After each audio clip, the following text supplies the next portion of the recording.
Hi, what's up? Welcome to another Photoshop tutorial. In this tutorial I'm going to show you how to create this 3D text extruding from some kind of texture wall. And we're going to have some soft shadows and a bit of lighting, and we're going to do it all inside Photoshop. Here's another example. Let's get started. Let's create let's just open the texture actually. So switch over to my pen and come down to textures. Okay, so I think I'll do that metal one.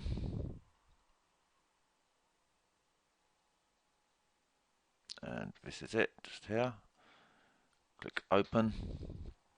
Okay, so what shall we do first? Let's create some text, and I'm going to just choose Arial. Bold. We'll turn the size up. And while I'm up here, I think I will just come to this image size and just take that down maybe to about 1500 by 1125, and then view. There we go. Command 0 that was, just to make it fit within your Photoshop window. So let's put this text white. It's fine. We can choose maybe a 50% grey, and then click, and we'll just call this paint. Why not? Paint. Okay. I'm going to hold down Control, and I might open up our character and just come to this option here, which is the tracking. That's it, and just spread them out a little bit more, like so. Black's better, so I've just changed that to black. Let's move this down a little bit. The size, we'll have to take that down now. Okay. So what we want to do is we want to turn this background layer into a 3D layer. So on that background layer, we're going to open up the 3D palette, and we're just going to choose 3D postcard. We've changed this to a 3D object. Is one, we want to pick up the material, and it has to be a 3D object to do that. And two, we want to merge, when we make the text 3D, we want to merge it together with another 3D layer so they interact with each other. So let's go to our paint and let's do extrusion. This is CS6 by the way, and choose create. And then we can come to the properties, and let's just, what I'm going to do is I'm going to pull these properties out because we're going to be using them quite a lot. And come to 3D, click on the word paint, and that will allow us to change the extrusion. Now I don't want it too fat. Let's have a look how that looks.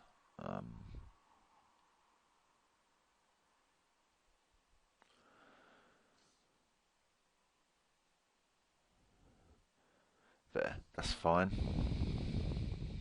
Round, and I'm going to get my 3D bucket tool. So where the gradient and the bucket is, there's a 3D material drop tool. It's a bucket.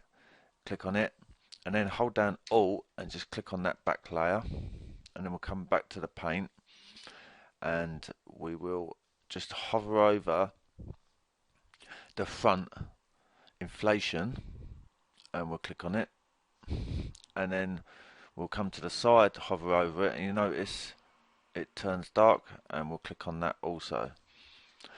And now we will see that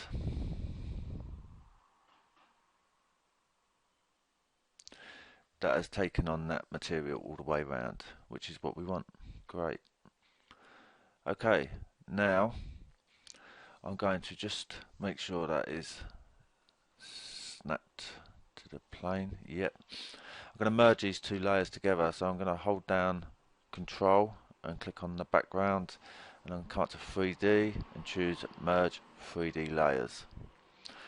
Okay, now, and let me just say, don't worry about what it looks like. when you're editing it. When you render it, that's when you'll notice a difference. And if you want to get a quick look, you can just get your selection tool, draw a quick selection, and either come to 3D or this little icon down here and just choose render. Okay, so that gives you some idea. Let's just Command D to deselect. Now we're going to create a light.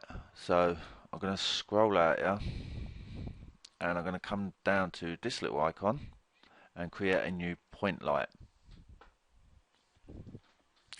A point light is just going to allow me to position it a lot easier and going to give me some nice long soft shadows.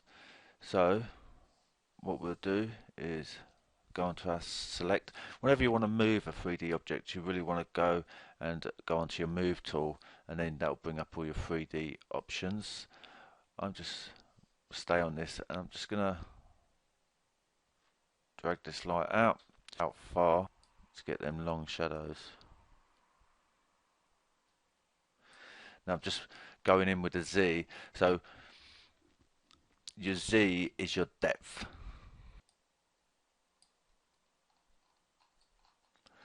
I've got these nice long shadows here. What I want to do is make these shadows softer, so I'm going to, you know what, I might just not make that so far in the Z, maybe like that. Under this shadow in the properties, we're just going to bring this nearly halfway here, and let's give that a quick render and have a look. Command D.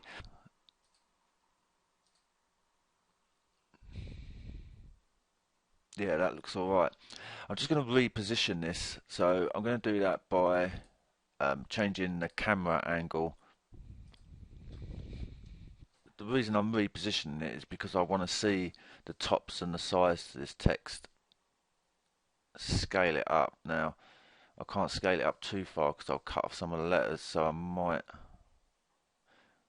just scale it on different X's.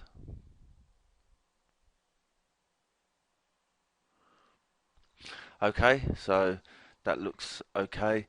I'm going to now go and render the whole frame. I'll skip forward here. Okay, so that probably took 3 or 4 minutes.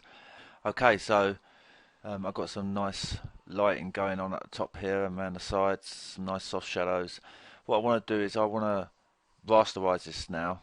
I'm finished with the 3D work, so I'm going to right click on it and choose rasterize 3D. I'm also going to reset my workspace. Okay, now I'm going to crop this, and then I'm going to duplicate it, so Command J. Now the top one set to multiply and bring the opacity down, and then I'm going to layer, come to edit, fill 50% grey, and then come to filter. I'll convert it to a smart filter just in case I want to change anything, and then come to render lighting effects. And I've got this set up from the ones I've done earlier. I can turn the metallic up a little bit and maybe the gloss a little bit, and then click OK. I'm going to set this mode to overlay and then lower its opacity a little bit. And like I said, you can edit it after the fact because it's a smart filter, so double click on the blending options and I could try changing some of this. Yeah, that's nice. Okay, so that's probably finished now.